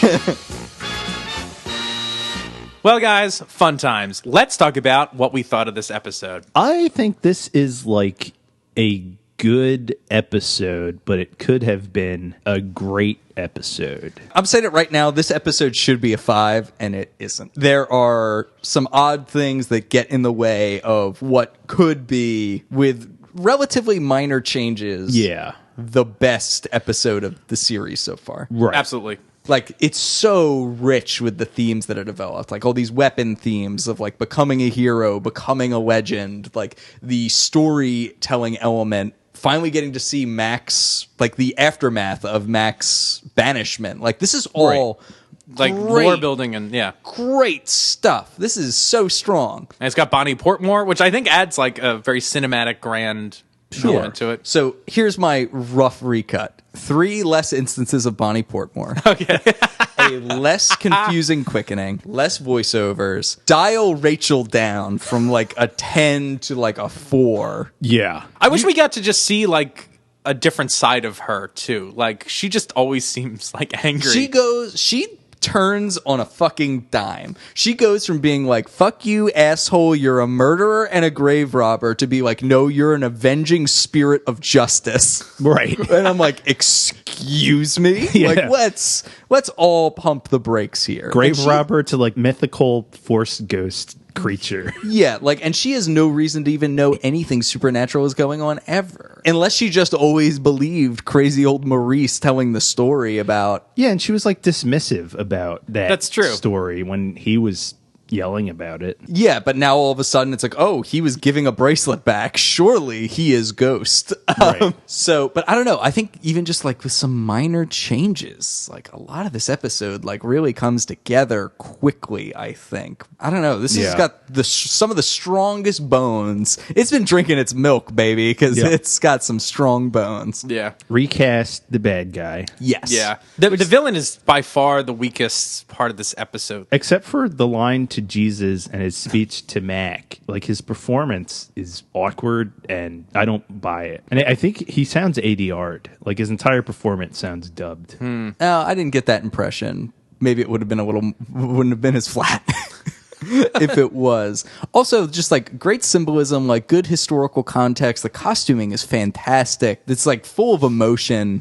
I don't know. This like delivers on so many levels. Yeah. Also, I forgot to mention this when we talked about his pet raven. I'm gonna guess it was either Hugin or Munin, who are Odin's pet ravens. Oh, their cool. names mean thought or memory. And according to Norse mythology, he had these pet ravens that would fly all over the world and give him information. That's like they cool. were his emissaries in the world. That's cool. Yeah. Anyway, like That's just- awesome. Just like cool little subtle stuff all throughout this episode. I was curious coming off of season 3, like, I don't remember. It's been a while since I've seen this. Been a while. Obviously, yeah. I don't remember if season 4 has the same sort of narrative arc that season 3 does with Callus. That there's like an overarching villain. But I feel like I don't know if they didn't want to do that again. Like, I don't want to just repeat the last season where we have like a villain for the whole episode. We'll do something different. But like, I feel like this guy, again, recast, is a great villain for Mac. Like there's great motivation behind this guy. Like, this guy killed his dad. Right. And I've got to avenge that. And like, again, like you said, this guy's got cool shit, like the crow stuff. Like, there's a lot of neat stuff built into this. And so I don't know, maybe I'd like to see this guy get more screen time. And Yeah, that would have been cool, like, if he was the bad guy the whole time and, like, Mac's going through Seacouver and he sees a crow, or a crow's, like, watching him the whole time. Yeah. And, like, that would have been cool. right. Or if just Mac blows this guy's cover and so he's got to bail on Glenfinnan and not be the priest anymore. And then, you know, we got to find him later. Yeah, and I love just the reveal at the end that they both have these, like, personally important weapons from their past, and like the fight with them at the end, and like, I don't know, that is great. Like, that is like, fucking sign me up, The baby. Ring of Fire was awesome. The Ring of Fire's cool. Did you fall into it? I fell down. Oh, Much like Deborah. yeah, right. I fell down as the cliff went higher, and it hurt. And I was buried The in rocks below. unconsecrated grave. Nudge that in there. Yeah, the flashbacks are great in this episode. This is a solid episode, but like you said, this isn't like a samurai level episode. It's just No, not a- But it should be. This is so. be. Frankly, I'm convinced this episode should be better than the samurai. Oh, it should be. This It should be sh- the like, best it sh- Highlander episode, maybe. It Like, should be superior to it. Yeah. And it just doesn't. Yeah, just get somehow there. there's just like little things that it just doesn't work. Yeah. I don't really like Deborah that much. Debs. Debs. Yeah, I kind of wish that her death had been a little different.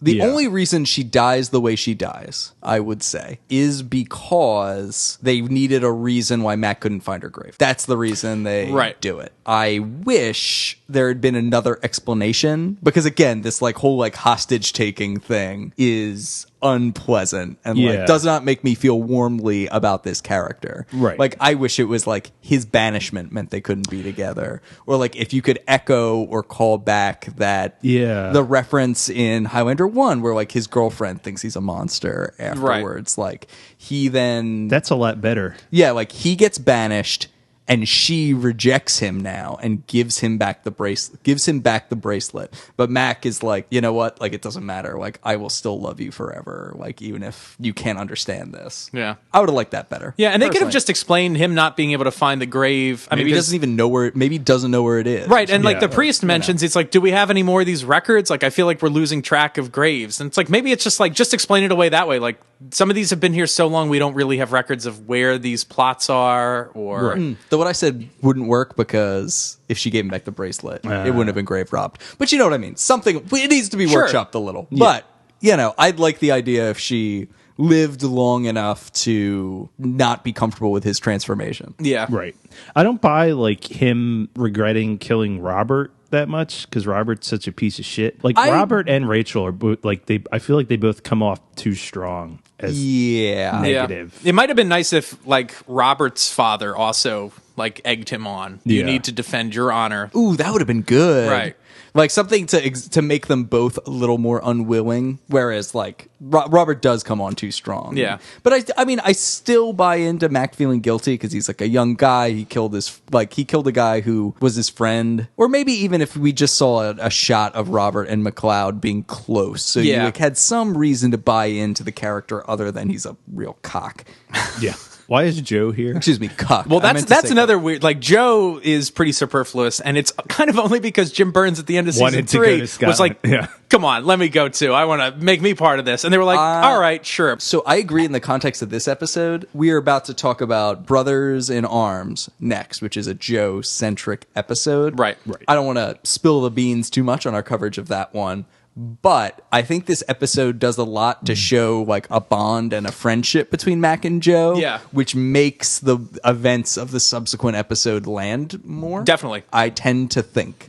So I would agree with that. That's a good point. in that sense, I'm on board with it. Yeah, it helps. Like- It serves the next episode better than it serves this episode. And also, like, it's nice, I guess, to finally see Joe doing his fucking job. Yeah, Right. I mean, like, I'm not like super like opposed to Joe being in this episode. Like, I don't think he hurts this episode. It's No, just like not at all. he doesn't play any sort of crucial role. Like the most he does is kind of act as a sounding board for Mac. That's exactly why he's just there. to So you tell have- him a story. Yeah. But maybe if Joe wasn't here, we wouldn't get those voiceovers because I feel like that's what the voiceover is like you're hearing Mac tell Joe the story. Yeah, and that's And I'm just that like, is I don't like it. my least favorite part of this episode. Is those voiceovers like really short circuit the thing for me? Short Circuit 2. Lost in New York.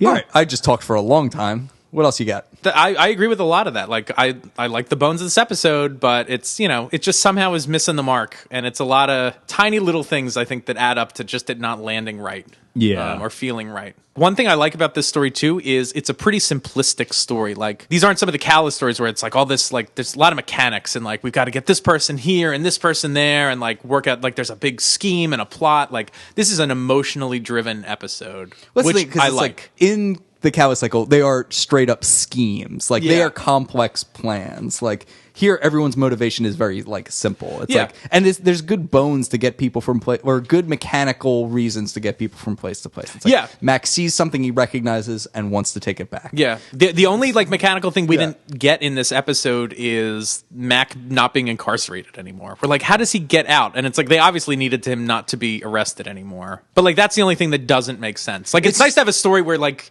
you're not forced to pick it apart. Like it's all straight ahead. Like you said, the reasons they give people to be places and do things are clear cut. And like, frankly, I think part of the thing that's jarring about that is just the juxtaposition of cop finding his sword and a character going, "It's about murder," to the next time we see Mac, he's playing fucking darts. I'm like, well, all right, this worked out. Like, how neat. I do think it's interesting that like this is a better Highlander 3 than It Highlander is. 3 was. Well, it takes the single good part in Highlander 3 and builds an episode of a very solid episode around it. Right. Like we criticized Highlander 3, like the mechanics of Highlander, like the motivations were never there for characters to like do certain things. They were just like scenes stuck in an order. Whereas this, like, there's actual consequences. Like, Highlander 3 is a movie of... End of ends. And then, exactly. Yeah. And then this happens. And then this happens. Where this is an episode that is because of, like it's a this. Therefore this. Therefore that. Like, everything is consequential, which is good. Also, one side note that I don't know how much we've talked about, we talked about like the lore building, but there's also like the character origins of like Mac's sense of honor and like the way Mac behaves and treats challenges. Like you see the origins of that in this story. Yeah. Like you see why Mac is the way he is about these things and like has these sensibilities that we often question. Like it's good seeing them. It's like, oh, that's why you are the way you are. Totally. And like we get invited into your world. Good stuff. Well, how about we rate this? Kyle, how many Scottish Claymores would you give this? You know what? I'm giving this, and this is aggressive, I'm giving this a gentleman's 4. I think this episode has some weaknesses that stop it from landing the way I want it to, but it's just got like fantastic production value. We get to see a brand new place with some, actually, for AP's directorial debut, he managed to get some pretty good, fairly striking shots goosed out of this thing. Yeah. It had me at the father's sword thing. Yeah. I was like, oh, I know where this is going, and I am ready to take this ride. I mean, this is essential viewing. Yeah, absolutely. Amen. How many blackbirds in the singing in the dead of night would you give this? Are those the ravens in Yeah. this? Yep. Oh, okay. No, all right, scratch it, Kyle. What do you got? How many times does this episode make you a cuckold, Eamon? Oh, if we're talking about that, I'm going to say 3.5 instances of me being cucked. Cocked.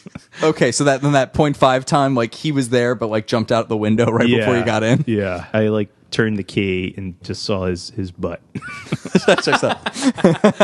as he jumped out the window. Yeah, this should be a bigger home run than it is. And just the things that I don't like about it, I hate the villain's performance. It really takes me out. And I spent a lot of time just kind of like being like, I wish they didn't cast this person.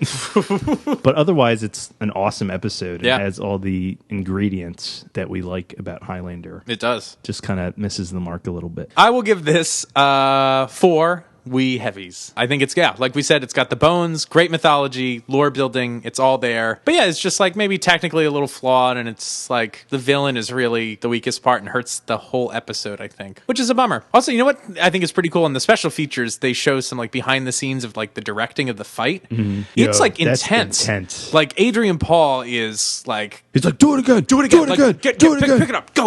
Like he knows exactly what he wants, and he's like fast and furiously directing this. And acting and fighting. He's like, you gotta move the camera over there. It's like the fire in the background this way, like do this and that. It's kind of cool to see him. And also like having met him now a couple times, like, and hearing people like about him being a perfectionist, like you can see that. And everyone said like that he was extremely well prepared. He, you know, even talked to the composer about what he wanted the music to be like in this episode, which is something that Roger said no other directors ever did. Like, but he wanted to be involved in like the whole process. So, And he was like, how many times can you give me Bonny Portmore? I want it in there as many times as possible. See, how many times can we put this in? See, that's what it should have been, is how many playings of Bonny Portmore in this episode. Oh, that's good. That's a good. Save that for next time. Highlander. that's right. Oh well, this is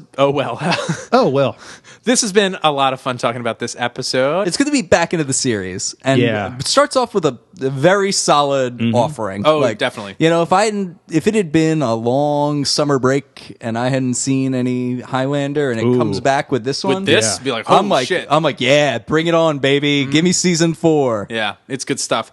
So we will be back next week covering episode 2 of season 4, Band of Brothers, which is Brothers in Arms. Shit. Band of Brothers in Arms.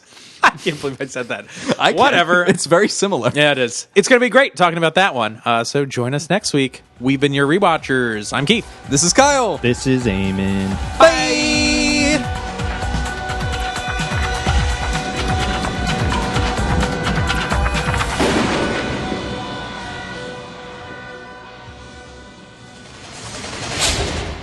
Max says he's looking for a grave. Right. And then we get this flatback. So, flatback? Flatback.